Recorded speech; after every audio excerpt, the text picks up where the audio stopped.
platicar de lo que sea necesario, de lo que a quienes nos escuchan les interese. Nos pueden hacer saber qué tipo de cuestiones les interesa saber.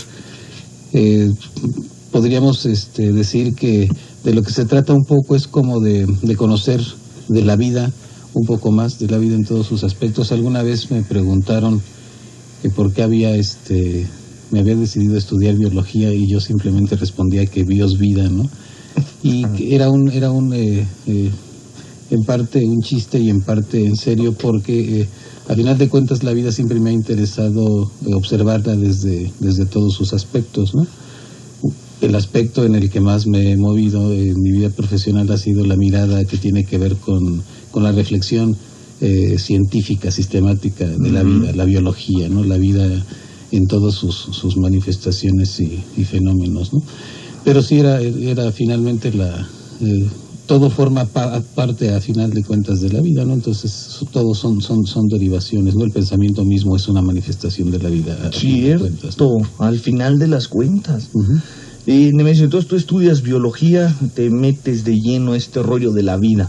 Platicábamos el otro día, muy a gusto, y me comentabas que es importante tratar de definir el concepto, vida. ¿Qué entendemos por vida? Porque tienes razón, me dejaste pensando desde ese día hasta hoy. O sea, se dice fácil, suena fácil, 4 letritas, pero ¿qué entendemos por eso? ¿Qué definimos con eso? Pues desde el punto de vista de las ciencias biológicas, del estudio sistemático de estos fenómenos que tienen que ver con la vida, pues hay una serie de características, ¿no? La vida se manifiesta en los seres vivos, ¿no? Finalmente. Y lo que hace la biología es estudiar todas estas manifestaciones de los seres vivos. Entonces, nosotros podemos decir de pronto podemos decir por ahí, es que así es la vida. Esa vida de la que hablamos forma parte de una vida fundamental y básica, de una vida estructurada. Si no hay esa base física, que es la vida de la que queremos hablar, de la que queremos definir en este momento, si no hay esa base física, vida, no existe ninguna otra cosa encima, ¿no? Exactamente. Y la vida en ese sentido se manifiesta, decía, en los seres vivos, en la variedad de seres vivos. Eso es, digamos, lo que nosotros entendemos y definimos como vida, ¿no? Ajá, exacto. Somos los seres vivos, ¿no? Ajá. Y que se mueven, brincan, hay respiran. una serie de características que nos componen. Exacto. Pero la vida es eso, es la manifestación. Podemos hablar de nuestra naturaleza inmediata, la naturaleza inmediata que tenemos en nuestro planeta. Hay una parte que está viva, hay una parte que no está viva. Hay una parte inerte, que tiene una estructura de una cierta manera, y hay otra parte que tiene una estructura común manifestada en muchas versiones distintas, y a eso le llamamos vida. Manifestaciones distintas ¿desde qué? Desde cosas microscópicas, desde cosas prácticamente que no sabemos si están de uno u otro lado del límite de la vida, hasta cosas enormes, complejas, multicelulares, que han existido y que han dejado de existir también, ¿no? Entonces existe todo este abanico de manifestaciones, y en todas estas manifestaciones se manifiesta pues la vida, para ser redundante, ¿no? Claro. Y cada una de estas manifestaciones tiene cosas comunes con cada una de las otras, y eso es lo que definimos como vida, ¿no? Y podemos hablar largamente de cada una de las características que tienen que cumplirse para que la vida sea finalmente, ¿no? Exactamente. Entonces, vida... tal vez haya lugares, a lo mejor selvas, no sé, algunos sitios donde estemos observando vida delante de nuestros ojos y pensemos que eso no es vida. ¿Esto es posible? Sí, por costumbre simplemente. O sea, para nosotros una cosa quieta, más quieta, menos quieta, es símbolo de más vida o menos vida. Para empezar con una cosa muy, muy básica, ¿no? Si vemos un árbol, nos cuesta un poquito más de trabajo, nos toma un poquito más de tiempo entender que es un ser vivo, que ver un mosquito o algo que se mueve. Exacto, sí. Algo que se mueve nos da la idea de vida. Algo que no se mueve no es tan fácil que nos dé la idea de vida. Pero de cualquier manera, ahí está. Entonces ese es un primer reconocimiento. Una parte que ya hemos comentado aquí, que tiene que ver mucho con nuestro bienestar y con el bien vivir en este planeta, es reconocernos dentro de la vida, ¿no? Y entonces todos estos elementos nos hacen iguales, nos hacen comunes, son elementos comunes que nos hacen también ser parte de los procesos vivos, ¿no? Un árbol también se compone de carbono, oxígeno, hidrógeno, nitrógeno. También la vida, a final de cuentas, en lo básico, ya cuando uno se va metiendo, digamos, en los componentes fundamentales, en este caso las células son las mismas en todos los seres vivos, ¿no?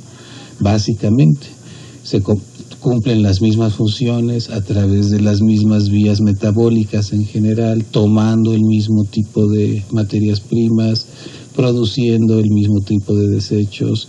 Todo eso es común, reproduciéndose, transmitiendo su información de una manera muy semejante. Todo eso nos hace comunes con las otras manifestaciones de vida. Nuestra forma de transmitir la información a nuestros descendientes es básicamente la misma que utiliza una bacteria a la hora de que repite su información, se logra tener una descendencia, pues sí. Y esa descendencia tiene que ver genéticamente con su antecedente, ¿no? Sí. Entonces, todo eso es la vida se sale de la vida se alimenta de la vida todo el tiempo. Podemos considerar... ¿Eso es biogénesis? Sí. Podríamos llamarlo así, ¿no? Podríamos considerar la vida como un concierto grandote donde hay una serie de funciones que vamos cumpliendo individualmente para que esté funcionando. Siempre es como en las ciencias naturales y en la biología siempre funciona mucho la cuestión de las escalas, ¿no? Los niveles de complejidad que se llaman, ¿no? Y son repeticiones de una organización que puede dar origen a una organización tal que dé un sistema vivo. Porque un sistema vivo, por más chiquito que sea, por más antiguo, por más pequeño, por más bacteria que sea, es de una enorme complejidad, ¿no? Y tiene que cumplir una serie de funciones coordinadas, simultáneas, concertadas, para que se dé ese fenómeno de la vida, ¿no? Igual que un organismo especializado, igual que algo más sofisticado como un mamífero. Entonces, ¿a esto te refieres con las escalas? Mencionaste escalas, me llamó la atención. Sí, son como niveles de complejidad más que escalas, ¿no? Ajá. Niveles de complejidad.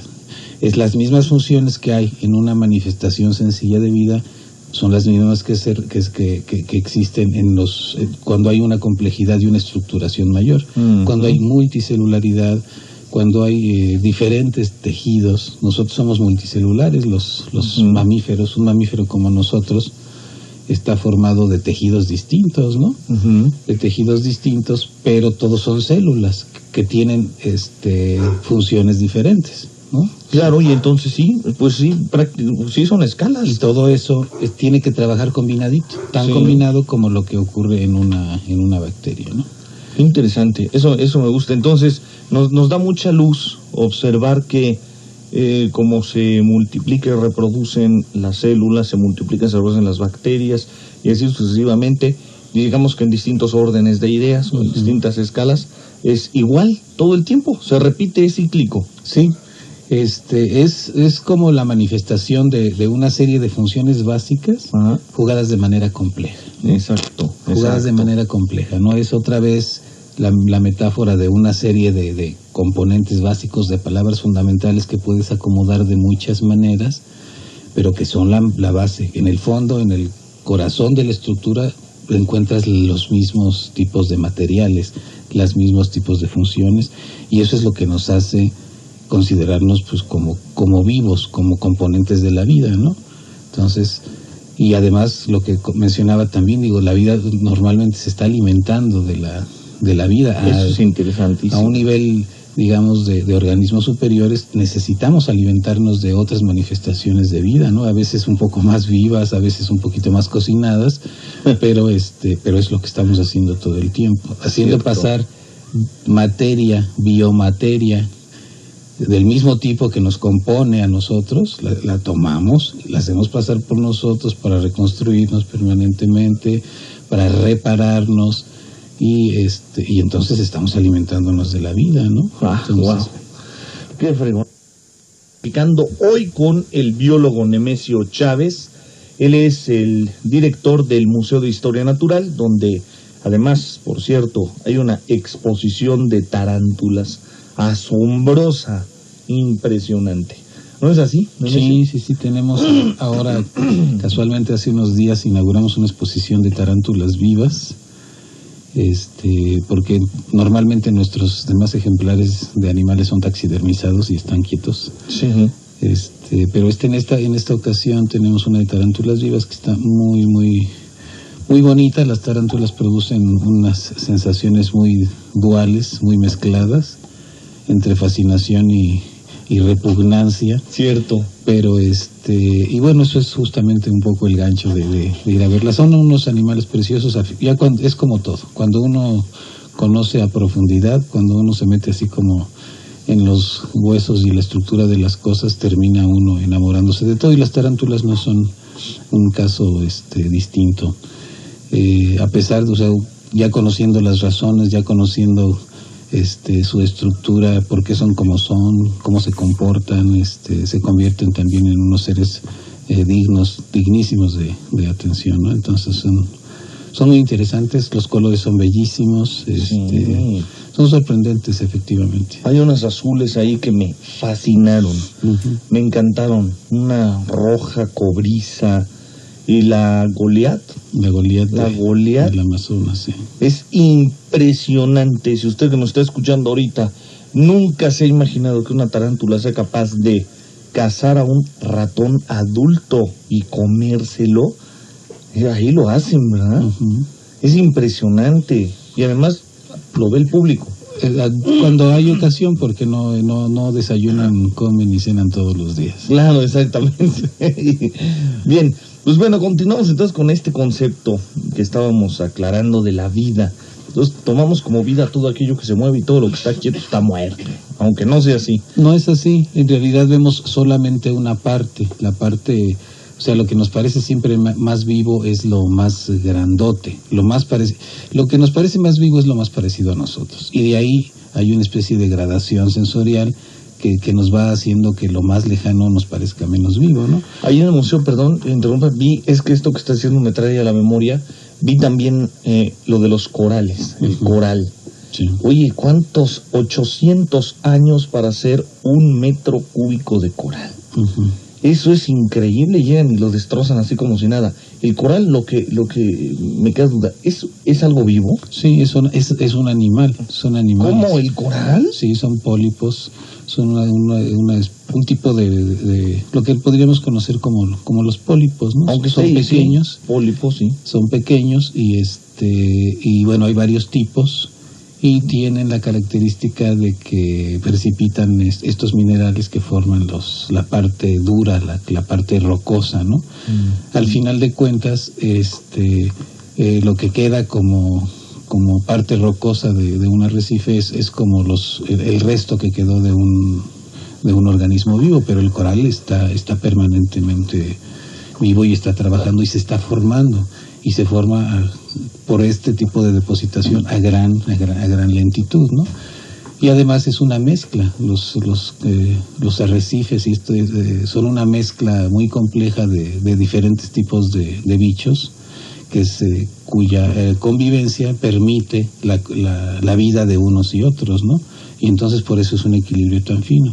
Es un equilibrio fino, muy biodiverso, donde es una gran cantidad de jugadores en ese juego de la formación de arrecifes, y entonces es como, por eso dicen que es como la selva del mar, ¿no?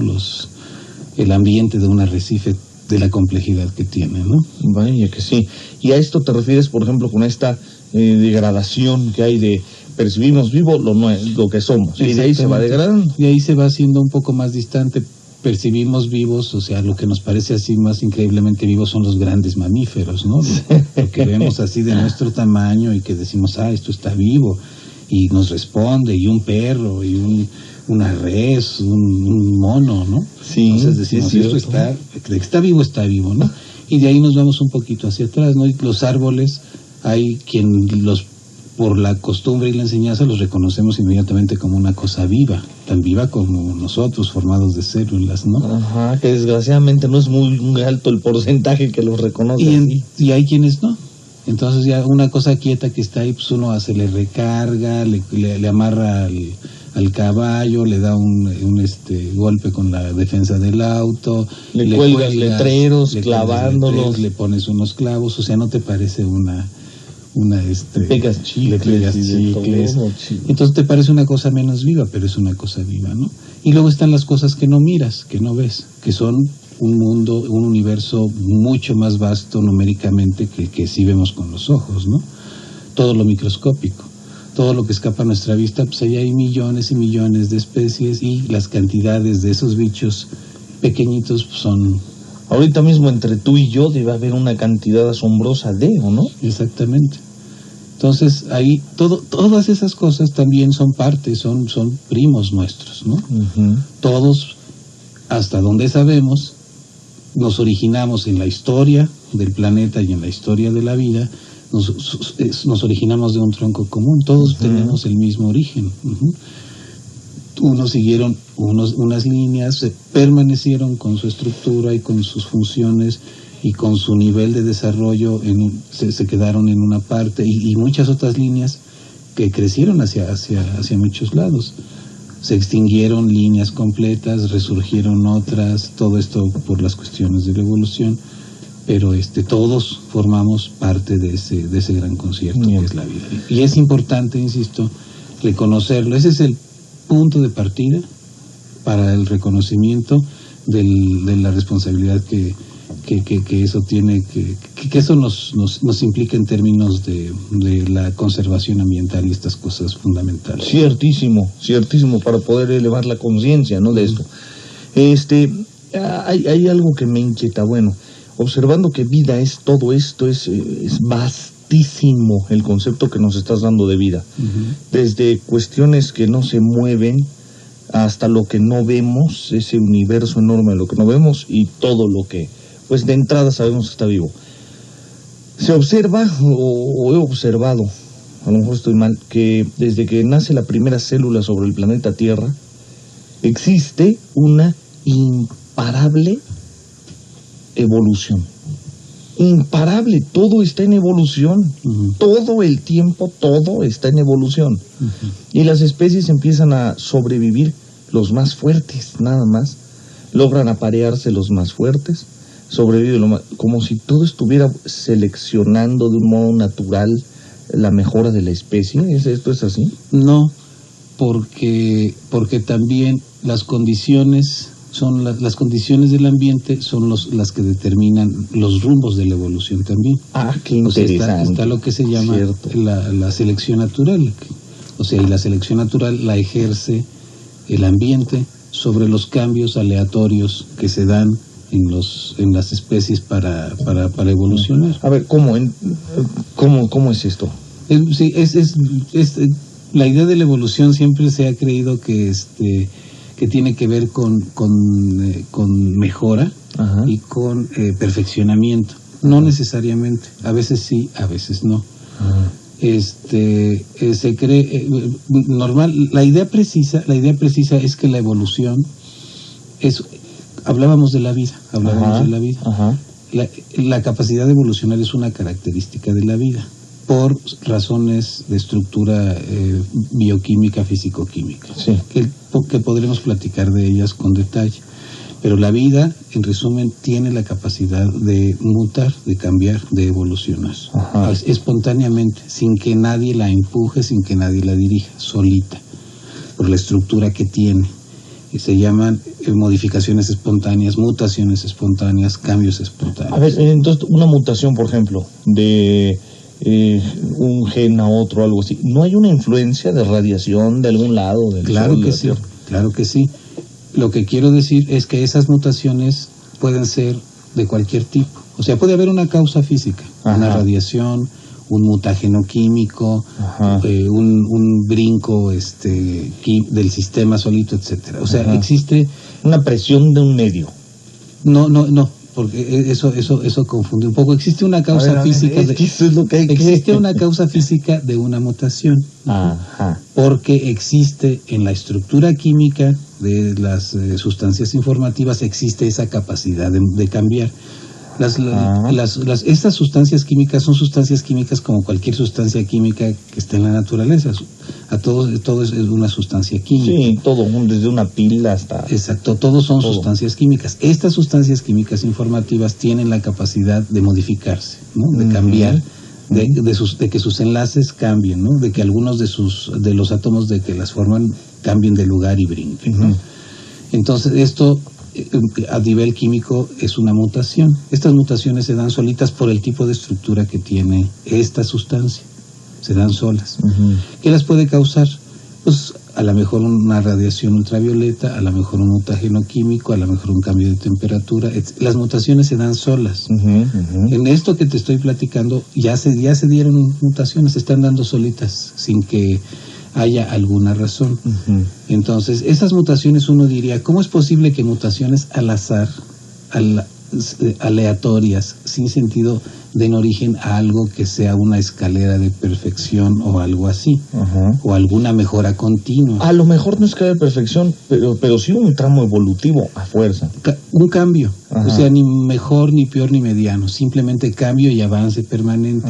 La idea que no nos puede quedar es de que este avance sea siempre hacia el perfeccionamiento y esas cosas, ¿no? Los cambios son permanentes, pero no van hacia un punto específico. No tienen una dirección específica, son aleatorios. Los cambios son aleatorios. ¿Cuáles quedan y cuáles no quedan? Exacto, perfecto. ¿Por qué quedan unos y por qué no? ¿Por qué otros no? Exacto. ¿Por qué? Por las circunstancias del ambiente en ese momento. El ambiente actúa como un filtro, como un selector natural. Es el que efectúa la selección natural sobre algo que cambió. Si algo que cambió es seleccionado por las circunstancias específicas del ambiente en ese momento, es seleccionado y se le permite el paso, pues ya la hizo. Pero lo que lo está seleccionando son las características del ambiente. Y esas mismas características del ambiente, al caso B, le dicen, no, tú no pasas, no estás. El cambio que tuviste, que es diferente que el que tuvo A, el cambio que tuviste no te ayudó en nada.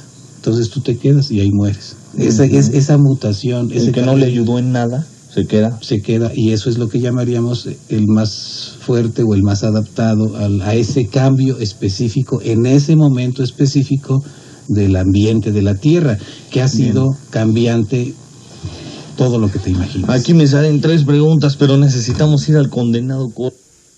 Continuamos platicando, Nemesio, qué interesante se va desarrollando esta idea. Entonces, la evolución, nos decías, se hacen estas mutaciones, estos cambios por sí solos en la célula, aunque hay una causa que los provoca.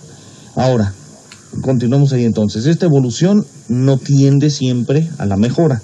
No, tiende, o sea, es aleatoria. Nosotros decimos que es aleatoria porque puede ocurrir en cualquier parte del archivo de información, en cualquiera de las hojas que forman el archivo, y puede suceder por cualquier causa y no va hacia una dirección especial y no está determinada por el ambiente. No es que el ambiente le diga tú tienes que hacer mutar en esta dirección para que estés más o menos adaptado, ¿no?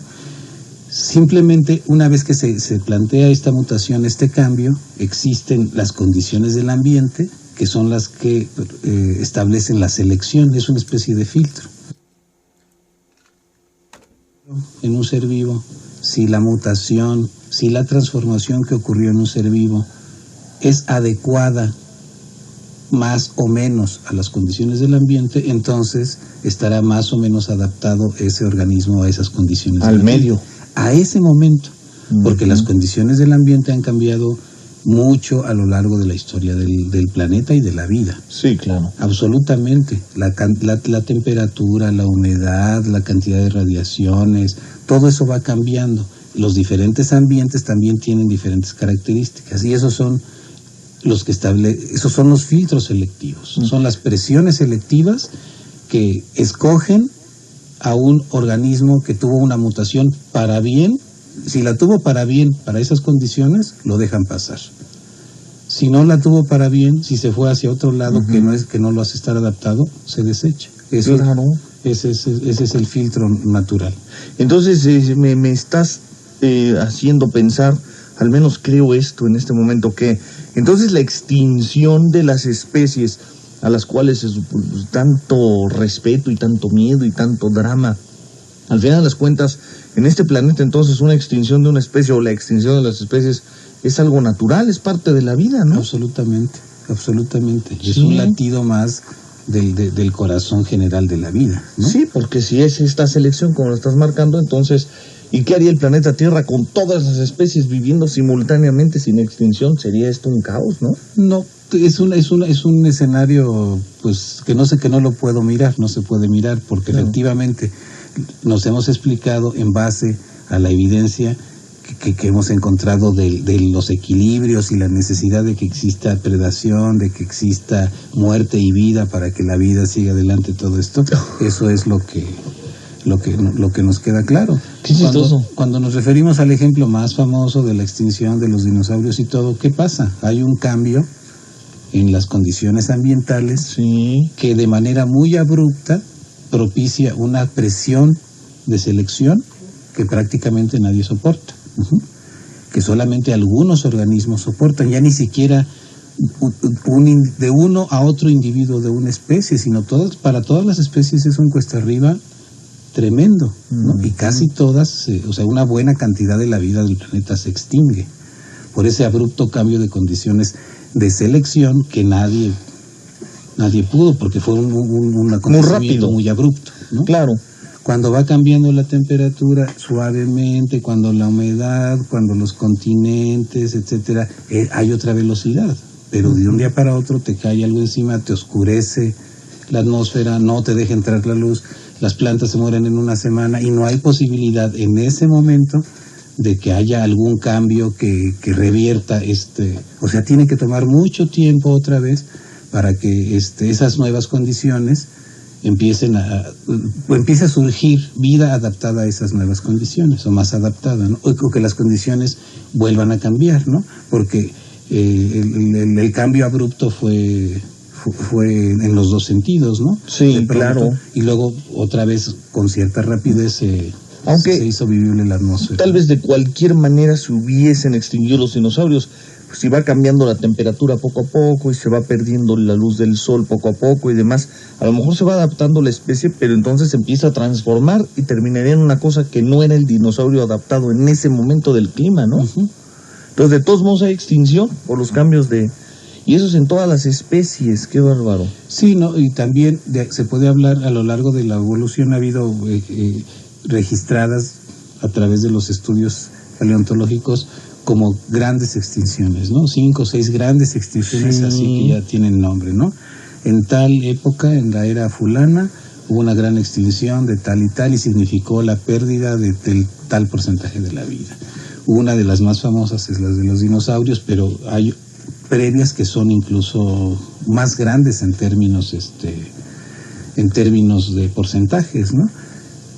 Es muy famosa las de los dinosaurios otra vez por la razón que decíamos al principio. Exacto, están grandotes. Son tan grandes, tan llenos de vida, que dices, esos sí se perdieron muchos en la guerra, pero con un soplete en 5 minutos acabas con una cantidad mayor de microorganismos, ¿no? ¡Órale! De todas las especies de dinosaurios y individuos de dinosaurios que existieron, ¿no? Entonces no son tan más vivos que nada, ¿no? Una cosa de ese tamaño está atiborrada de vida, vaya, ¿no? Qué bárbaro. Ahora, entonces, esto me llama la atención porque ahora caemos con que entonces la extinción de las especies pues es algo natural, normal de la misma vida que pues tiene sus ciclos. Pero entonces también me hace pensar en el sobrecalentamiento de la Tierra, que ahora se dice que es por los contaminantes y una bola de cosas, y al final de las cuentas hemos visto que esto ha ocurrido en las eras cuando no había contaminantes. La última fue en el 10.000 antes de Cristo, ¿no? No, aquí hay una diferencia. Hablaba hace un rato de las famosas extinciones, ¿no? Hay un concepto que que yo leí hace tiempo, no sé, quizás unos 20 años a lo mejor, que hablaban de un concepto que le llaman la gran extinción, ¿no? La gran extinción es algo en lo que estamos adentro, porcentualmente es algo en lo que estamos adentro. Si hablamos de la extinción de los dinosaurios, hablamos de la extinción no sé qué periodo anterior hubo una muy grande, 5 o 6 grandes. Ajá, Cenozoica, Paleozoica y demás, ¿no? Yo no me acuerdo bien, ¿no? Ajá. Pero resulta que ahorita estamos en una extinción también.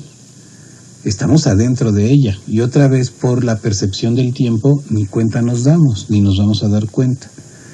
Pero simplemente en términos de pérdida de especies desde la revolución industrial para acá, es una velocidad de pérdida de especies demasiado rápida.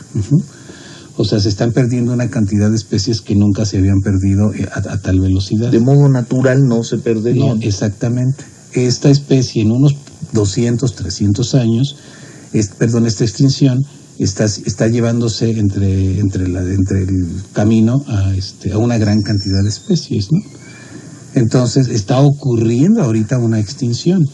Por la velocidad y por la cantidad de especies está ocurriendo una extinción, y no solamente una extinción masiva, sino le llaman la gran extinción.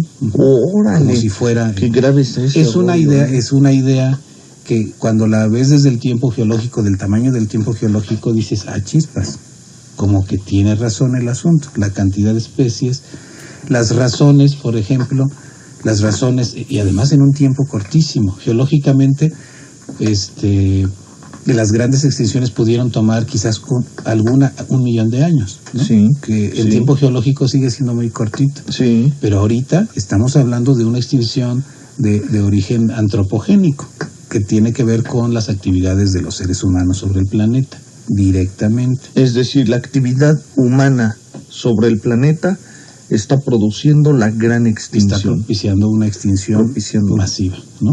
¡Qué bárbaro! Y sobre todo en los últimos años, en los últimos siglos, a partir de la revolución industrial y a partir del uso más masivo del planeta como una fuente de recursos. Así de sencillo, ¿no? Estamos hablando, por ejemplo, de la cantidad de tiburones que matan por las aletas, de las focas blancas y demás, por los bisontes. Hay ejemplos de todo tipo. Hay cosas que nos las echamos ya, se acabaron, ¿no? Especies que nuestros ojos se nos fueron, ¿no? Hay otras que de pronto estuvieron a punto de irse y van para el otro lado, ¿no? Se logró y hay de todo, ¿no? Hay efectivamente de todo.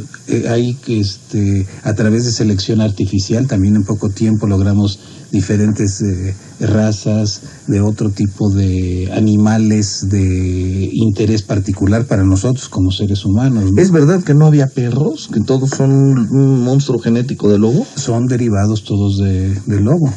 ¡Órale! Y además en poco tiempo. Y es una gran cantidad de variedades, ¿no?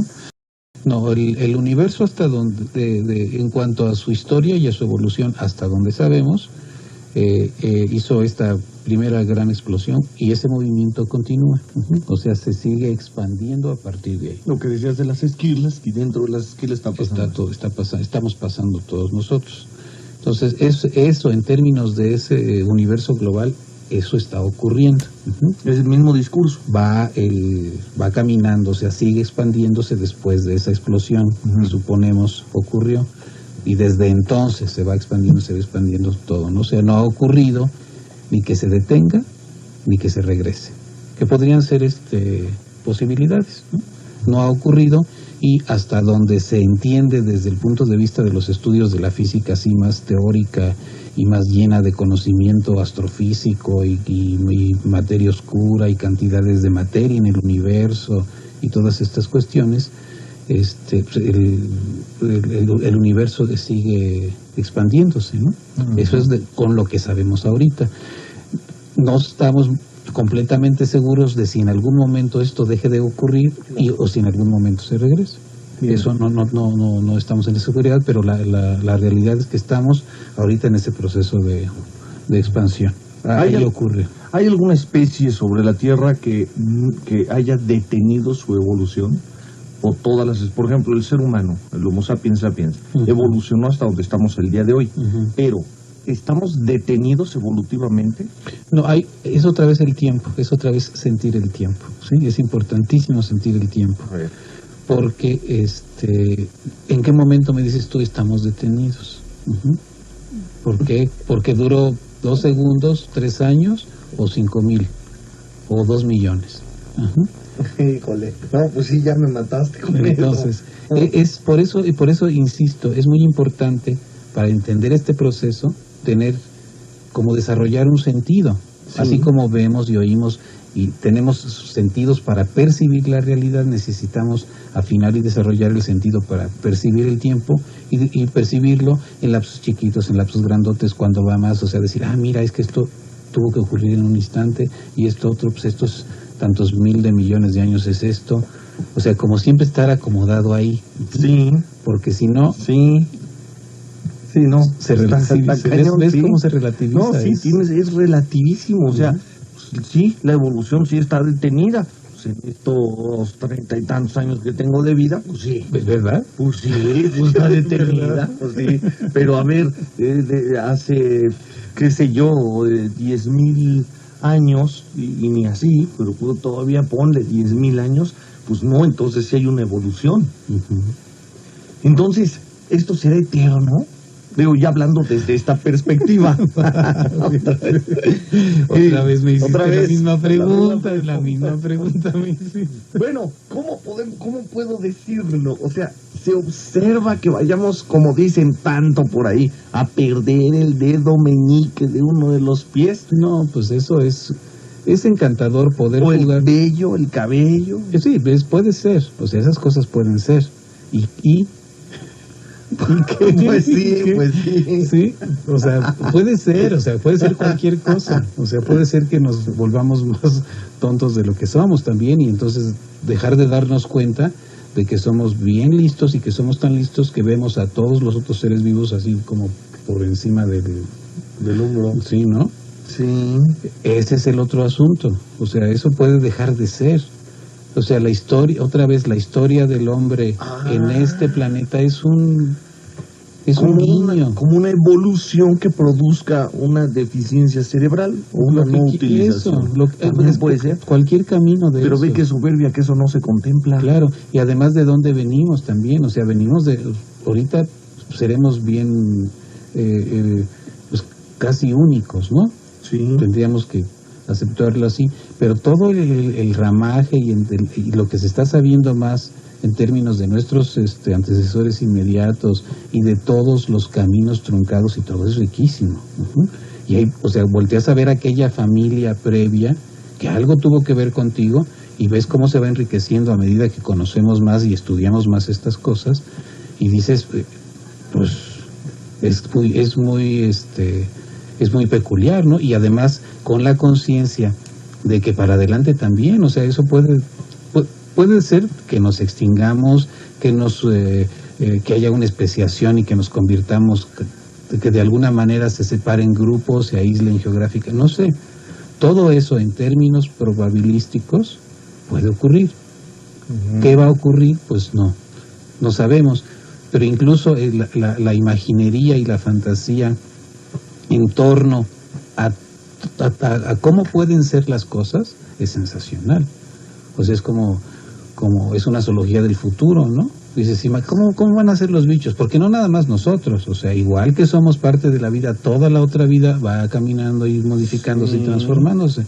Entonces el escenario de cuando haya un cambio evolutivo ya, digamos, visible y de talla, eso va a querer decir que la mayor parte, que va a haber muchos bichos cambiados, que el escenario va a ser muy diferente, ¿no? A lo que vemos ahorita, ¿no?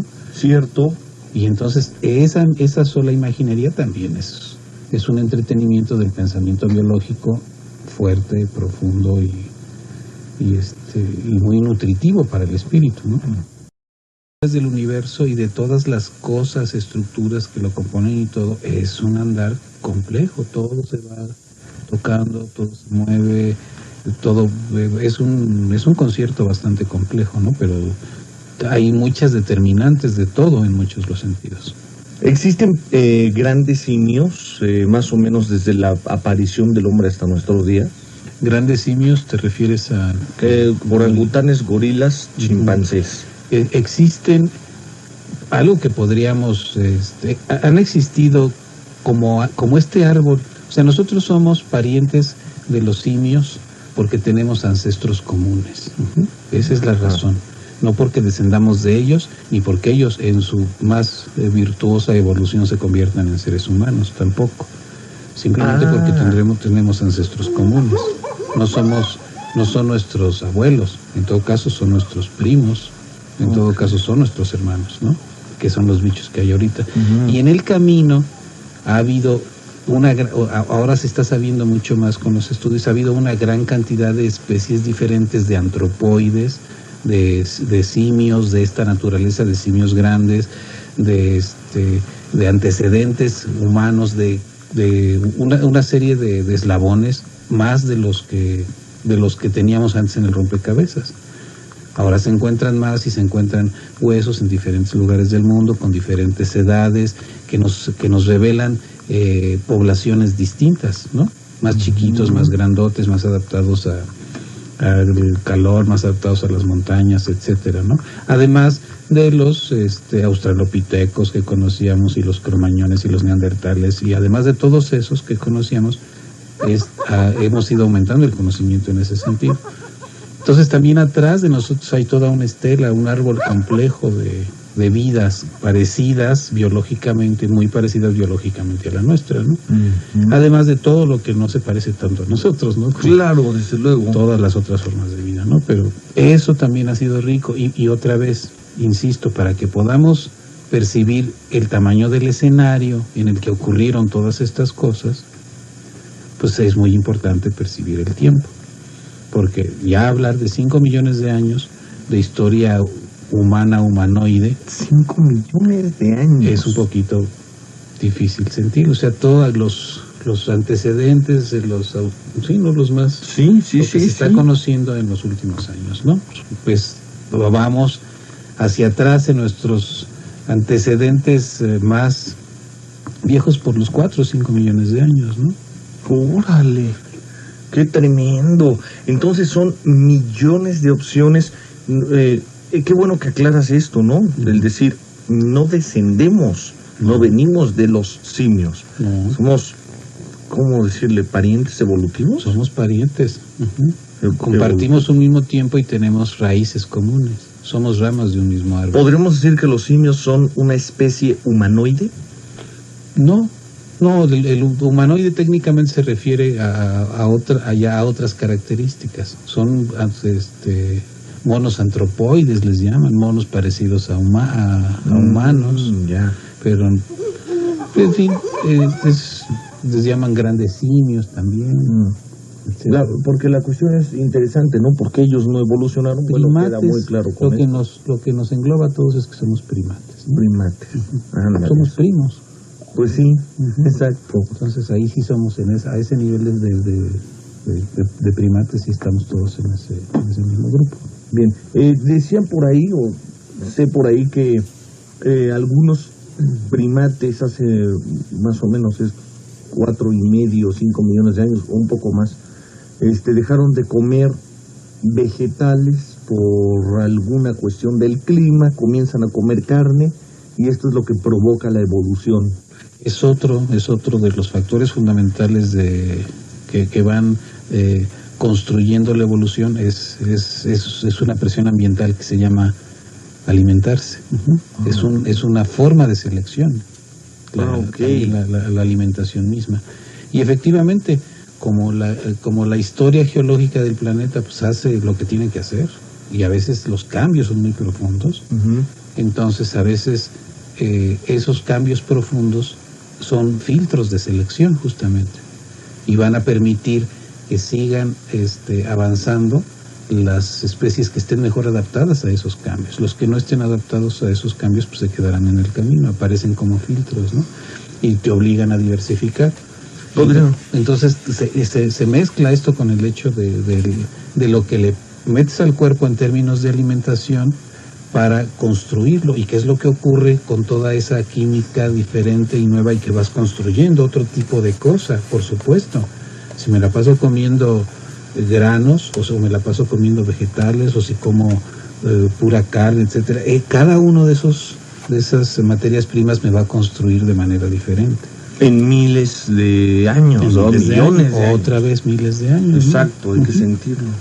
Entonces eso, el consumo de carne, por ejemplo, que aparentemente apareció en nuestra historia un poquito después, por cuestiones climáticas y por cuestiones de consumo energético, sí es muy determinante para el crecimiento de lo que nos determina finalmente como especie dominante, que es el cerebro.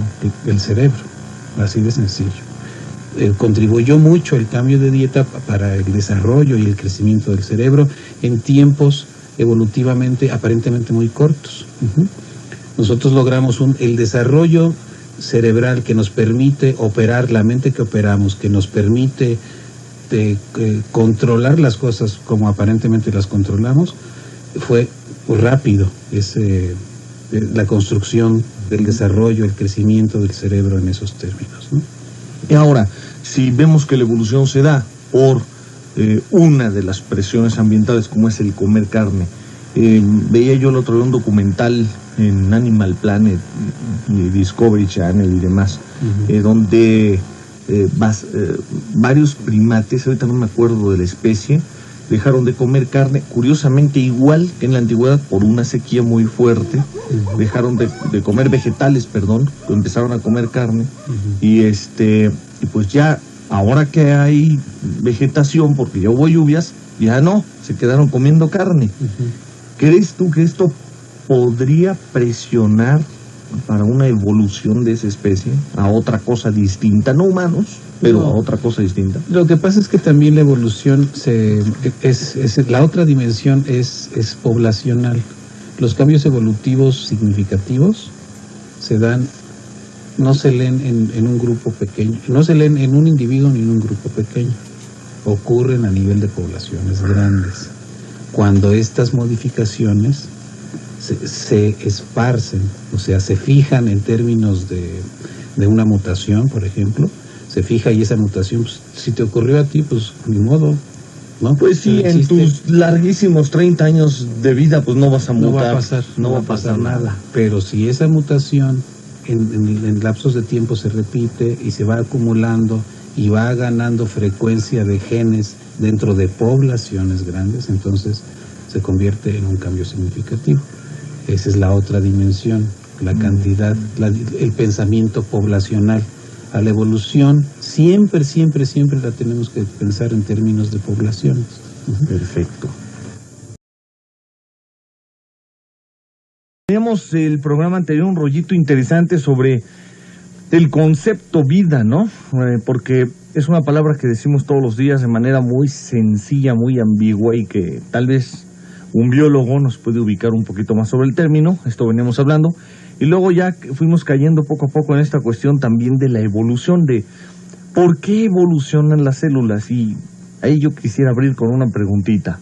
¿Se puede decir que existe la inteligencia celular?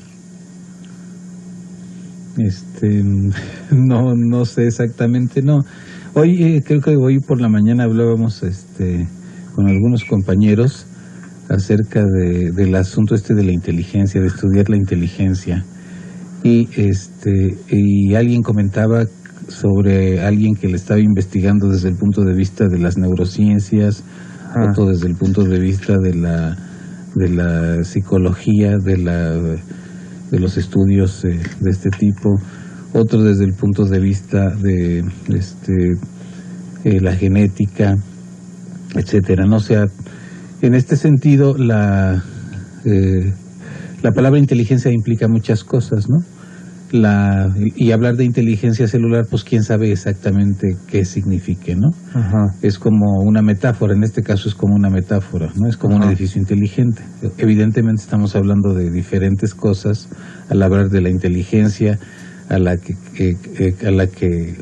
inteligencia humana, a la que quieren dar explicación las neurociencias, por ejemplo, o la psicología, y a la inteligencia de un edificio inteligente que resuelve una serie de acciones, movimientos del aire, terremotos y programados, por un metasistema que es la inteligencia que lo programó, y luego llevar eso a la metáfora de la inteligencia celular, exactamente habría que ubicar. O dicho con otras palabras, ¿una célula tiene inteligencia? Pues no lo creo en el sentido, en cualquier sentido, ¿no? En el sentido que nosotros llamamos inteligencia, que nos permite desarrollar un lenguaje como es la geometría o la aritmética o lo que sea. No, pero evidentemente como la nuestra, no, pues está en chino, tendría que tener adentro otra estructura. Pero de algún modo, digamos, en su forma de adaptación, o no sé, de algún modo este concepto no cabe. No, desde el punto de vista de cómo se estudia el comportamiento celular y la estructura celular y todas las funciones y la evolución celular y todo, no hay un tema específico que se refiere a su inteligencia en este sentido, ¿no? Okay. Se puede hablar de cómo está estructurada su información, de cómo se duplica su información, por ejemplo, de cómo está codificada. Ahí hay una estructura, ¿no? Ahí se puede pensar que hay una estructura, hay una sistematización de las cosas, pero tratar de llamarle a eso inteligencia, pues es metafórico finalmente, es una cuestión metafórica. Sí es compleja, sí es admirable, sí es profunda, sí está llena de significados, está llena de misterios todavía, una estructura tan sencilla como una célula, pero no quiere decir ¿Está que llena de misterios todavía? Sí, por supuesto. ¿A poco? No, está llena de misterios, como llena de misterios está el universo mismo, ¿no? Desde el punto de vista de la investigación científica, cualquier tema, mientras más lo escarbas, más aristas, más lados le encuentras. Entonces a lo mejor esto se encuentra todavía, a lo mejor dentro de los enigmas o algo así, porque de una pregunta un tanto cuanto filosófica, a lo mejor con un problema medio filosófico sobre la vida, porque la pregunta sería, ¿por qué todas las células tienden a... ¿Por qué una célula cuando nació sobre la Tierra, por qué no se quedó como célula? Y ya, viviendo en el agua y punto, se acabó. No, ¿por qué evolucionaron a plantas? Porque no hay ningún problema porque se quedaran siendo células. Claro. Lo que pasa es que la capacidad existe. Volvemos siempre a la explicación del tipo de estructura, de comportamiento químico que tienen los famosos ácidos nucleicos. Esos ácidos nucleicos resulta que tienen varias características. Son estructura química a final de cuentas, ¿no? Son fósforos, son glucosas, son ribosas, o sea, un azúcar parecido a la glucosa. En fin, o sea, lo que estoy diciendo es que son cosas químicas, son estructuras químicas, cadenas químicas que tienen la particularidad de ser informativas por la secuencia que tienen, por el tipo de secuencia que tienen, y tienen la capacidad, por la misma estructura que tienen, de duplicarse y de que esa información que tienen, que está acumulada ahí en su secuencia, se herede. Pase a formar el patrimonio de la información genética de un descendiente. Esa característica es muy importante. Y además, este camino, o sea, esta libertad permanente de esta estructura, le confiere la posibilidad de cambiar, de tener cambios pequeños, de no ser del paso A al paso B, no quedarse siendo la misma cosa, sino tener una variación. Pero la variación pudo ser A menos B, pero es para más B siempre. No necesariamente. Aquí es donde tenemos que ver siempre las cosas desde el punto de vista del tiempo geológico. O sea, los caminos, lo que nosotros vemos desde aquí es la historia vista desde aquí para atrás. Sí, claro. Por supuesto, perdón, sí. Acabo de decir una perogrullada. No, pero sí es, así es cierto. Pero si la pudiéramos ver desde el otro lado, desde el comienzo, entonces veríamos un árbol con un follaje bastante diferente, porque veríamos muchas cosas más. Lo que nosotros vemos es apenas desde un puerto un montón de mar, ¿no? Y hay estamos condenados a eso, porque el pasado es el pasado, vaya. Entonces esa es la manera en que lo tenemos que leer. Pero no quiere decir que eso, que nosotros seamos la parte más alta de la montaña, ¿no? O sea, es otra vez volver, sí, es volver como a mirar las cosas, o sea, hay que considerar todo lo que ha quedado en el camino finalmente, ¿no? Y entonces así uno puede percatarse más fácilmente de que las posibilidades pudieron haber sido muy variadas percibimos los momentos de la historia geológica, ¿no? Y de que a final de cuentas percibimos esto como un azar finalmente. Lo que estamos aquí por azar, no porque haya una dirección en ese sentido. Como están las cosas ahorita, pudieron haber estado en estos momentos en puras células, en otra cosa, claro, en una cosa diferente, ¿no? Claro. Y además con el hecho de que los caminos, o sea, también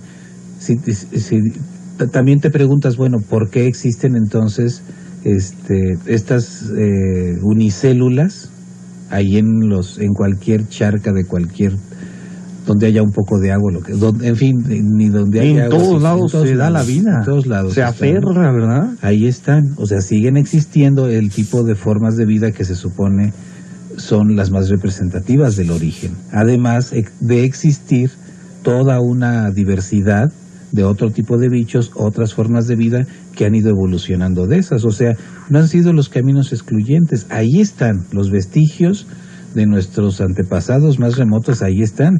Continuaron caminando paralelamente a la aparición de otras especies y a la extinción de otras especies y a la extinción en momentos fundamentales de prácticamente todas las formas de vida, pues, grandotas, apreciables, ¿no? Entonces han ocurrido muchas cosas en este tiempo geológico, que es algo importante. Es un concepto fundamental esto de entender la hondura de este tiempo, ya lo hemos comentado, y seguramente lo comentaremos por ahí en el camino para habituarnos. Tenemos que habituarnos, porque la cosa es aprender a sentir, ¿no? Ya habíamos quedado. Sí, exactamente. Ya habíamos quedado. Tenemos que habituarnos a decir, para esto se requirieron tantos y tantos y tantos kilos y kilos y kilos de tiempo, ¿no? Montones. O sea, abre la piel, siente este montón de tiempo, y entonces va a ser más fácil entender los procesos, ¿no? Eso es muy importante, para entenderlo bien, para llevarlo profundamente. Estamos platicando hoy con nuestro buen amigo Nemesio Chávez. Él es el director del Museo de Historia Natural aquí en la Ciudad de México, un museo bellísimo, bellísimo. No sé por qué tiene esta cosa tan atractiva ese museo, es de los que más me jalan. En lo personal es de los que más me emociona ir a ver. Entonces, des una vuelta por allá, visítelo, es muy interesante. Y continuamos platicando, Nemesio, tenemos dos llamadas. Alfonso Valderas, ¿existe alguna memoria celular? Y si podría hablar al respecto, nos manda saludos. ¿Qué tal? Saludos igualmente. ¿Alguna memoria celular? Pues esto que decíamos justamente de las moléculas informativas, lo que venimos diciendo sobre los ácidos nucleicos como moléculas informativas y además con la capacidad de transmitir esa información, podemos hablar de una memoria. Claro. O sea, esta información finalmente resulta una memoria que se puede repetir, se puede volver a aplicar y puede modificarse, que es lo más importante, para con la acumulación y en el transcurso del tiempo tener una modificación mayor que se llame evolución y siga en este mismo. Y eso es gracias a la memoria genética, ¿no? Eso sería una interpretación de memoria, pero digo, acordarse de otro tipo de eventos, pues no sé de qué podría acordarse una célula. No, está cañón. Muy bien. Miguel Tadeo, ¿conoce algo sobre las investigaciones de vida artificial por medio de modelos matemáticos para explicar la evolución biológica? Claro, esto incluso es una herramienta cotidiana del tipo de estudios que tienen que ver con evolución, con filogenias, con árboles filogenéticos, con ¿Qué es filogenia? Es así como, es como el árbol genealógico, pero en el largo plazo, ¿no? Ajá. Es decir, la filogenia de cualquiera de nosotros es como ir hacia atrás en sus raíces y ver hasta mi tatarabuelo, ¿no? Exactamente. Y lo mismo es, pero con un árbol. Sí. ¿De qué especie viene? ¿Cómo evolucionó? Como cualquier bicho, ¿no? Y en algún momento cuando uno toma cualquier especie, a la hora de que va uno buscando en un camino hacia atrás, por ejemplo, hacia sus orígenes, en algún momento se van a tocar. El origen de esas dos especies se van a tocar. Y luego van a seguir un camino y se van a tocar con otro gran camino y van a tocarse también más atrás con otra especie diferente. Es como ver un árbol bajando por sus ramas de regreso. Va uno aproximándose hacia la raíz a ramas cada vez más gruesas, ¿no? Hasta llegar al tronco, que es ya digamos, la rama principal que sale de la tierra. Pero finalmente, y en ese tronco es donde está la identidad de todos los seres vivos, ¿no? Todos venimos de la vida como mismo tronco y por eso se manifiesta igual, y etcétera, etcétera, ¿no? Que se cree que la especie humana, la familia de primates de la que viene desde un marsupial, una especie de rata, ¿no? Desde atrás, y la pregunta es, ¿y este marsupial y este tipo de rata o lo que sea, de dónde viene más para atrás?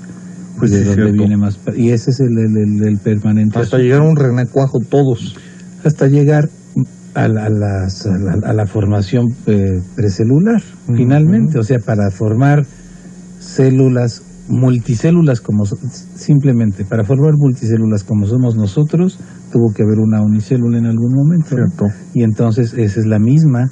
Ese es el origen, la que es, digamos, el antecedente común a todos nosotros, ¿no? Perdón, ¿qué tipo de células se hicieron a partir de esa? ¿Cómo se hicieron más complejas y todo? Esa es ya la historia de la evolución a partir del origen de la vida, ¿no? Pero es esta historia de ir desarrollando nuevas funciones, las células, nuevas capacidades. Ahí es donde yo preguntaba, en ese desarrollo de nuevas capacidades y demás. La pregunta es, ¿por qué? Parecería una elección, ¿por qué elige ese sentido? Por ejemplo, no es elección, es otra vez, hay que pensar en el tiempo, siempre hay que pensar en el tiempo. La capacidad de modificación existe todo el tiempo y está dándose, o sea, todo el tiempo se está experimentando la capacidad de modificación.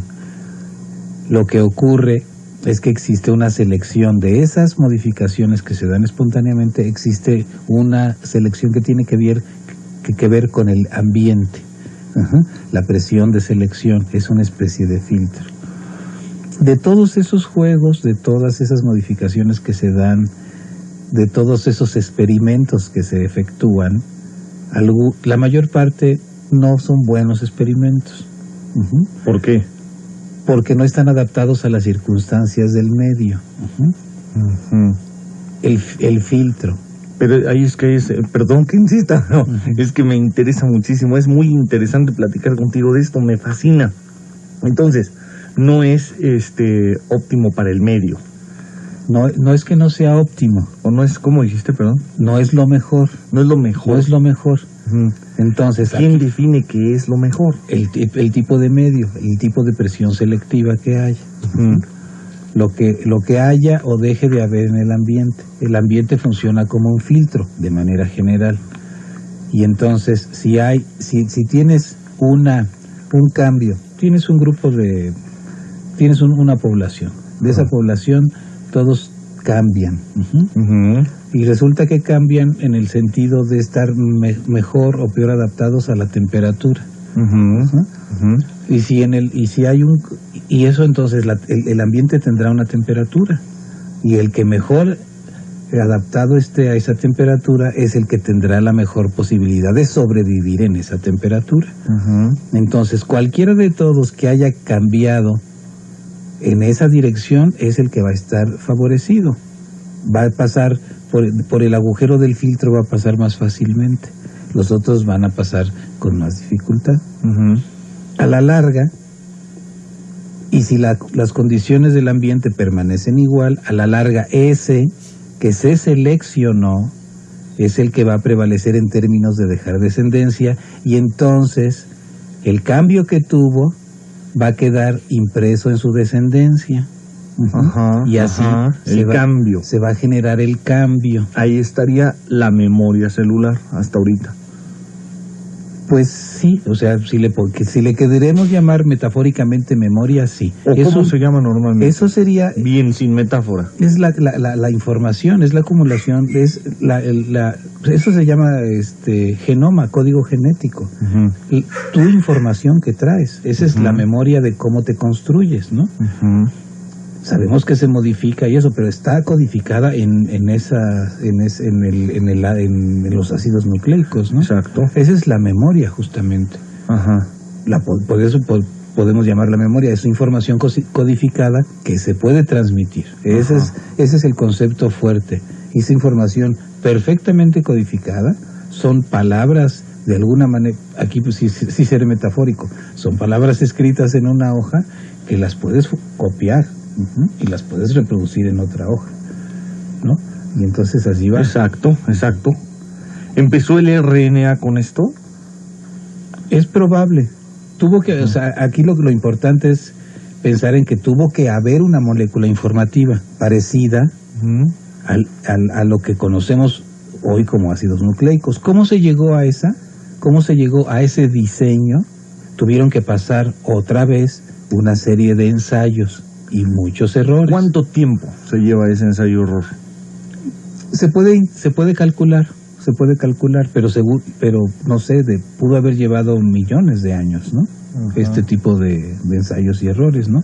Para que cada modificación, lo que nosotros miramos es como una acumulación y un camino hacia lo complejo, de lo simple hacia lo complejo.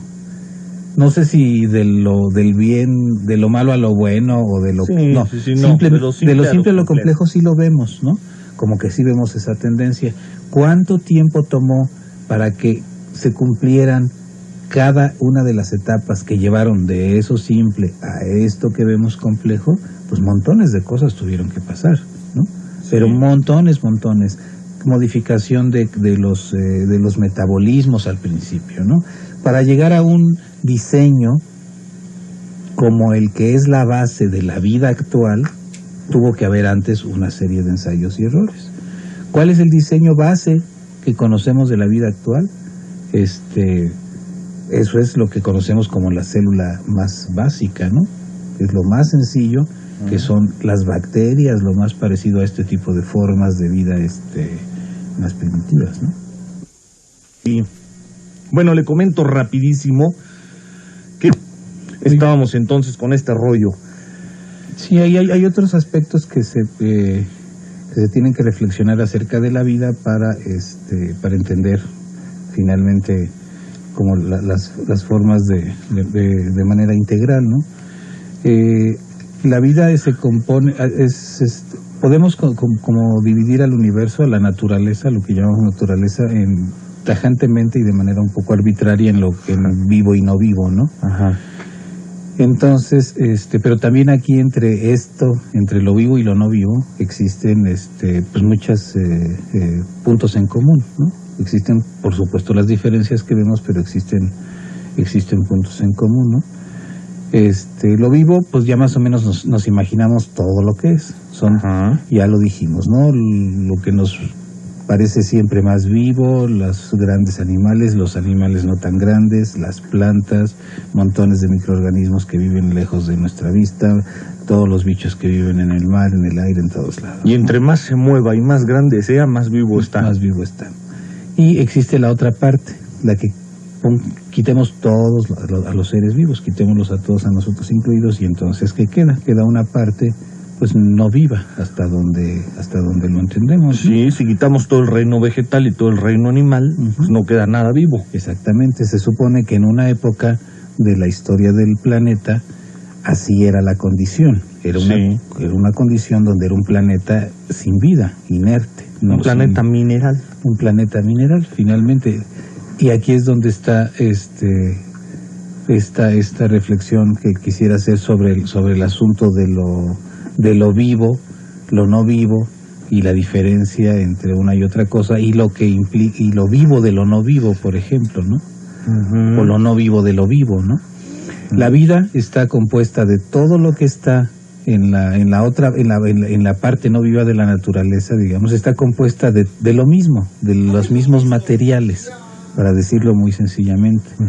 Está compuesta del mismo hierro del que están compuestas las rocas, está compuesta del mismo nitrógeno que está metido en la tierra, está compuesta del mismo oxígeno que hay en la atmósfera, está compuesta de los mismos minerales, del fósforo, del La vida está compuesta de esos mismos materiales, de los materiales que están en la parte no viva de la naturaleza, ¿no?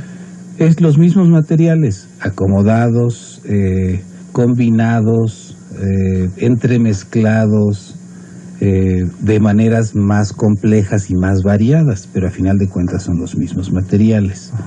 Entonces a esto nos referimos con lo no vivo de lo vivo. Sí. Esto es importante sentirlo también, porque a final de cuentas lo sorprendente que es un sistema vivo está compuesto de todas las partes que también componen los sistemas no vivos. No hay una diferencia en el mero fondo, no hay una diferencia profundamente sustancial. Estamos compuestos de las mismas cosas acomodadas en un concierto más complejo, en un concierto diferente. Pero esa es la parte no viva de lo vivo. Estamos compuestos claramente, después de mirar las cosas así, estamos compuestos claramente de cosas que no son vivas por sí mismas, ¿no? Evidentemente sí, porque si todo se compone de átomos, entonces los átomos de carbono, los átomos de hidrógeno, los átomos de oxígeno, nitrógeno, pues son eso, átomos, ¿no? Entonces caeríamos en la parte no viva. Exactamente. Y de eso está hecho todo y todas las cosas. Que también decir ahí no vivo, habría que manejar primero, entender varias cosas que dijiste hace rato, ¿no? Porque entonces ¿qué es no vivo? Porque para no vivo tendría que no moverse, porque lo no vivo para no se mueve. Para empezar, esa sería una de las características, ¿no? Y un electrón, si se mueve alrededor del núcleo, entonces ¿está animado? Está animado. Entonces, aquí la cosa es como reflexionar en torno a las características de lo que llamamos vivo. ¿Qué es una cosa que está viva o no está viva? ¿Por qué lo de afuera no está vivo? Independientemente de la biología, de las explicaciones biológicas, ¿no? ¿Por qué está vivo, no? Exacto. ¿Por qué? Tiene varias características la vida, ¿no? Desde el punto de vista de la termodinámica, la vida es un sistema abierto, ¿no? Es un sistema por el que entra materia y energía por un lado, se procesa y sale materia y energía por otro lado. Es un punto de paso del flujo de la energía del universo, ¿no? De la energía de la materia y la energía del universo en términos estrictamente científicos en este caso, ¿no? Entonces un paso de energía, repítelo, ¿cómo? Es como si se concentrara la materia y la energía del universo.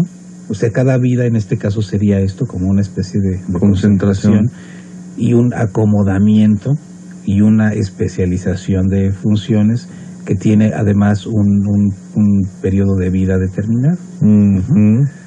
Lo que tienes es como si tomaras materiales del universo y mediante un proceso de gasto de energía elaboras una construcción. La vida es una construcción compleja con los materiales del universo.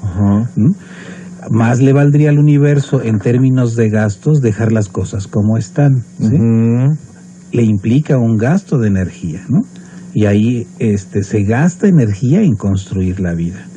En ese sentido es como si la vida fuera un poco contracorriente de la corriente general del universo que en términos termodinámicos lleva como hacia el desordenamiento de las cosas. Entropía.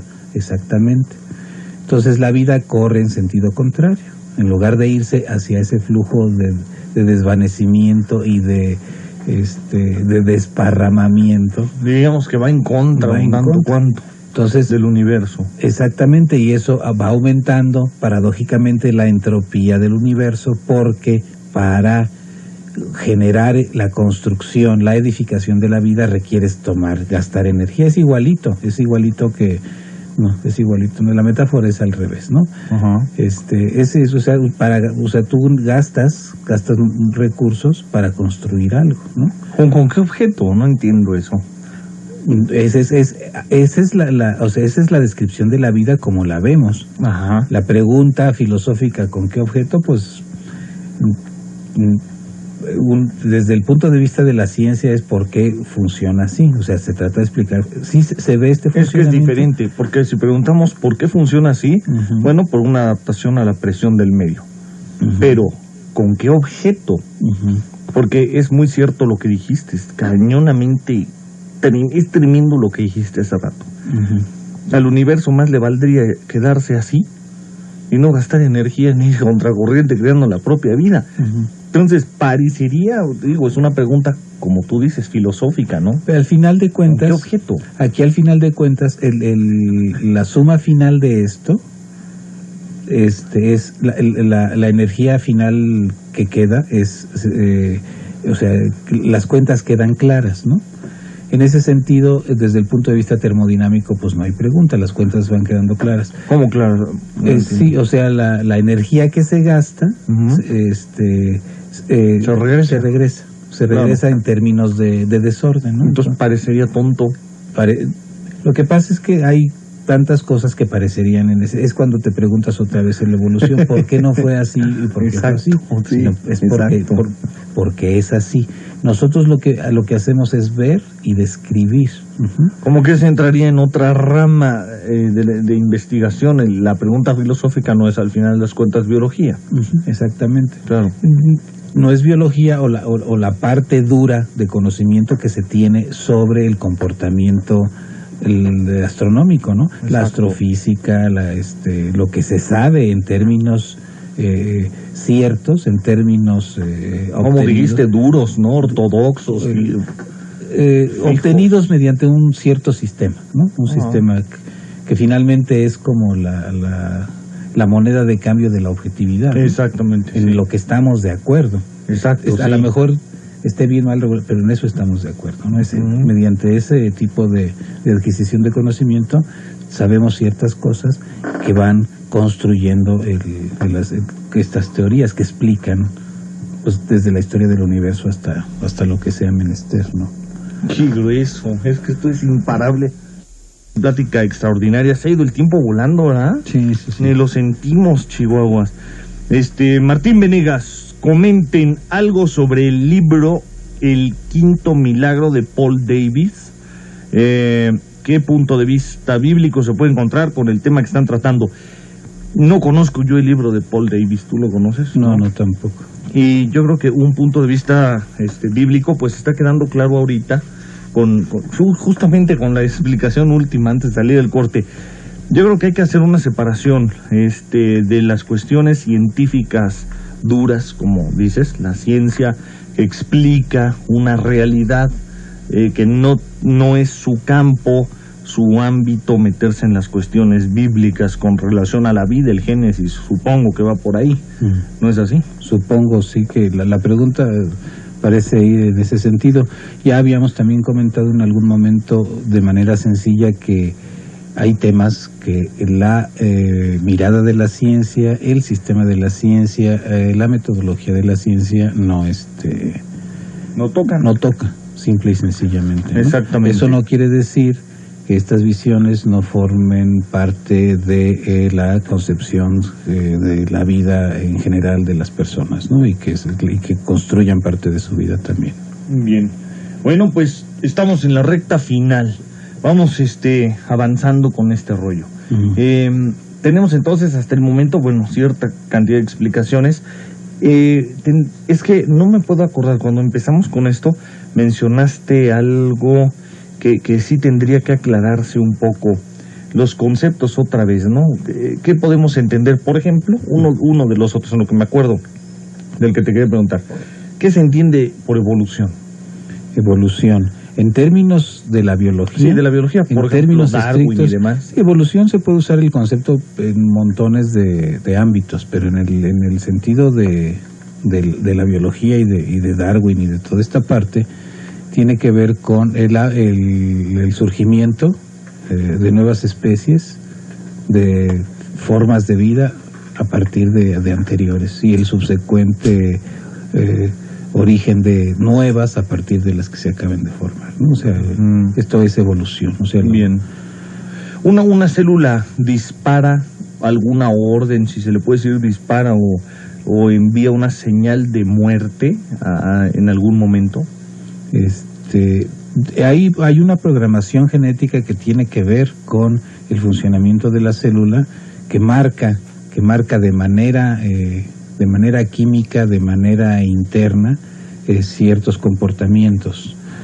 Comportamientos que tienen que ver con cuestiones de metabolismos, cambios de metabolismos, este tipo de cuestiones, ¿no? Ajá. Entonces, en ese sentido se puede interpretar como una señal que dispara los procesos que finalmente llevan al envejecimiento, que están de alguna manera también como la producción, el surgimiento de una vida, también están codificados en los ácidos nucleicos, estas funciones. La programación de la vida, entonces. La programación de la vida. ¿En qué momento un cierto metabolismo se altera en la dirección de propiciar un decaimiento de un sistema vivo? Eso está codificado en...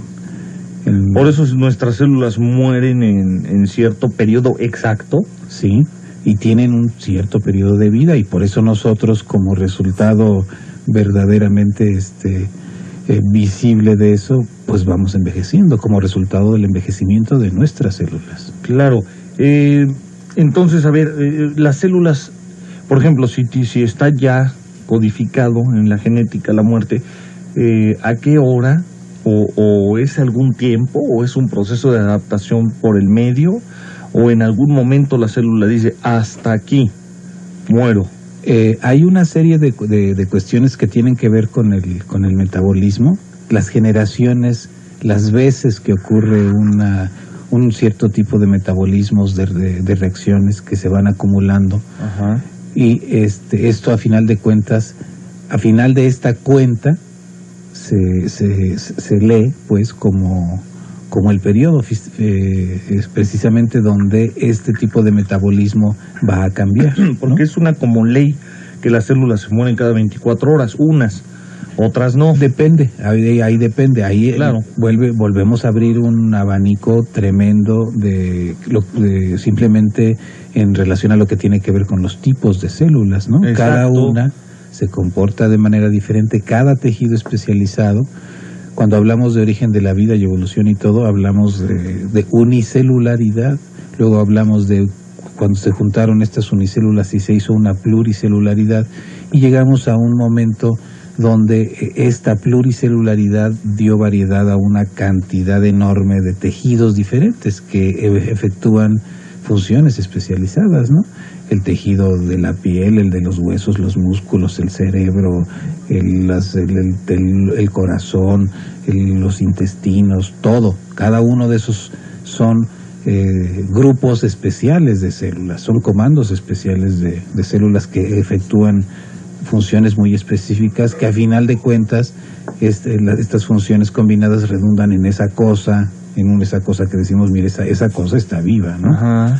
Entonces, ese es como que el tipo de reflexión que también hay que ponerle a la cantidad, al tipo, a la variedad dentro de una unidad, ¿no? Para sí. que una unidad funcione y se sienta uno hasta con identidad.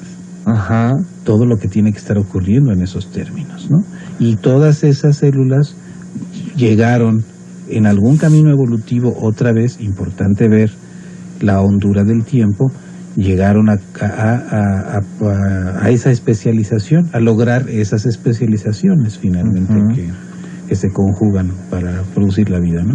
Hay células que mueren cada 24 horas, ¿no? Como la piel, por ejemplo. La piel es un tejido que descama todo el tiempo. Lo que vemos, lo que bañamos por las mañanas es la muerte del día anterior de las células, que es como algo que va brotando permanentemente del cuerpo, ¿no? Estaba yo estudiando que el 75% del polvo de una habitación son células de la piel de los humanos que habitan. Exactamente, mucho componente del polvo con el que convivimos todos los días es resultado de nuestro propio cuerpo, muerte celular. Nos estamos despintando permanentemente. Aquí sí que cabe eso de polvo eres y en polvo te convertirás, ¿verdad? Visualizar perfectamente eso y de que nos está ocurriendo de manera permanente también es un buen ejercicio de identificación con la vida, ¿no? ¿También eso lo manda la genética de las células? Sí, la genética de las células va propiciando, la información está en las células está la información que hace que vivan cierto tiempo, que hace que las de abajo haya un basamento de donde está surgiendo ese tipo de tejido, ahí, no es tiene un cierto grosor. Sí, claro. Hay una basecita, debajo de esa basecita hay otro tipo de tejido diferente, habrá grasa, habrá músculo. ¡Qué maravilla, habrá ahí venas cruzando. En la misma piel hay pisos y pisos de células. El otro día un amigo se maravillaba de que el corazón tuviera a su vez necesidad de sangre, ¿no? El corazón se alimenta también de sangre, como todo, ¿no? Sí. Es el órgano que mueve toda la sangre, pero también necesita de la misma, claro. Empuja toda la gasolina, pero necesita a su vez gasolina para... ¡Qué maravilla, caray! ¡qué maravilla! ¿Quién es el arquitecto de este maravilloso edificio, caray? Está grueso, ¿no? Bueno, Nemesio, algo que quieras comentar para ir avanzando hacia el cierre del programa.